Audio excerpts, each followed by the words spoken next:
पहाड़ी क्षेत्र में नदी किनारे एक छोटा सा गांव बसा हुआ था। उस गांव के लोग बहुत धार्मिक प्रवृत्ति के थे।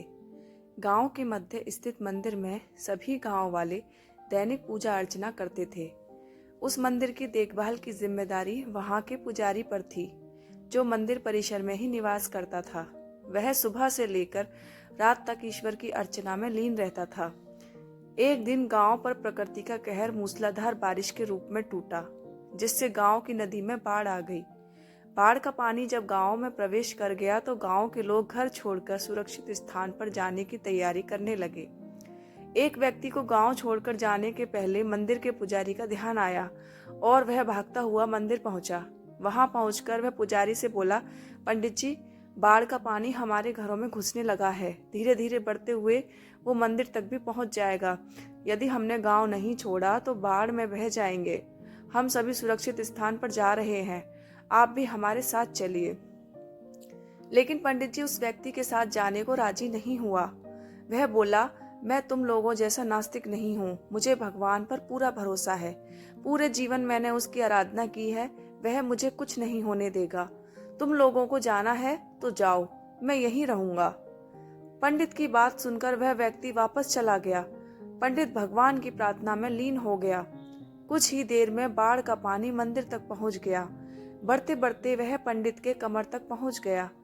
ठीक उसी समय एक आदमी नाव लेकर वहां आया और पंडित से बोला, पंडित जी, मुझे गांव के एक आदमी ने बताया कि आप अभी भी यहीं हैं। मैं आपको लेने आया हूँ, चलिए नाव पर बैठिए। पंडित ने वही बात नाव वाले व्यक्ति से भी कही जो उसने पहले व्यक्ति से कही थी और जाने से इनकार कर दिया। नाव लेकर आया व्यक्ति चला गया। कुछ देर में पानी मंदिर के छत तक पहुंच गया। भगवान को मदद के लिए याद करता हुआ पंडित मंदिर के सबसे ऊंचे शिखर पर जाकर खड़ा हो गया। तभी वहां एक सुरक्षा दल हेलीकॉप्टर से आया और पंडित को बचाने के लिए रस्सी फेंकी, लेकिन पंडित ने वही बात दोहराते हुए रस्सी पकड़ने से इनकार कर दिया। सुरक्षा दल का हेलीकॉप्टर दूसरों को बचाने आगे चला गया। अब बाढ़ का पानी मंदिर के शिखर तक आ गया था। वहां खड़ा पंडित डूबने लगा। डूबने के पहले वह भगवान से शिकायत करते हुए बोला, भगवान, मैंने पूरा जीवन तुझे समर्पित कर दिया। मैंने तुझ पर इतना विश्वास रखा, फिर भी तुम मुझे बचाने नहीं आए। पंडित की शिकायत सुन भगवान प्रकट हुए और बोले, अरे मूर्ख, मैं 3 बार तुझे बचाने आया था। पहली बार मैं भागते हुए तुम्हारे पास आया और गांव वालों के साथ गांव छोड़कर चलने कहता रहा। फिर मैं नाव लेकर आया और अंत में हेलीकॉप्टर। अब इसमें मेरी क्या गलती है कि तूने मुझे पहचाना नहीं। पंडित को अपनी गलती समझ में आ गई, लेकिन तब तक बहुत देर हो चुकी थी।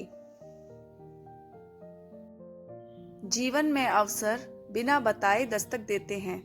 हम उन्हें पहचान नहीं पाते और जीवन भर शिकायत करते रहते हैं कि अच्छा और सफल जीवन जीने का हमें अवसर ही प्राप्त नहीं हुआ। इसीलिए अवसर किसी भी रूप में सामने आए, उसे अपने हाथ से ना जाने दें।